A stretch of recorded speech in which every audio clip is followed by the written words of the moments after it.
যত রক্ত লাগে আমাদের সাথে যদি মিলে অবশ্যই আমরা রক্ত দিব, সে রক্ত দেওয়াতে কোনো দ্বিধা থাকবে না। এই জন্য আমাদের এখানে 500 হিজড়া আছে, যার যত রক্তের গ্রুপ আছে যার সাথে মিলবে তারাই দিবে। তারা যত আমাদের ঘৃণা করুক, আমরা তাদের ভালোবাসা দিতে চাই, তার পাশে দাঁড়াতে চাই।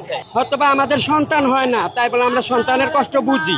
আমাদের একটু রক্তে যদি একটা মানুষের জীবন বেঁচে যায় আমাদের ভালো লাগবে বা আমরা ভালো মনে করব। আমাদের অনেক খারাপ লাগতেছে, আর অনেক কষ্ট, আর এর চেয়ে বড় কষ্ট পৃথিবীতে আর কিছুই নাই। তারা তো আমাদের বোন হতে পারে, তারা আমার মা হতে পারে, তারা আমার ভাই হতে পারে, তারা আমাদের বাচ্চা ভাই ব্যাগ হতে পারে, কিন্তু আমরা কি করব? আমরা অসহায়, আমরা তারপরে আসছি, সবাই মিলে আসছি।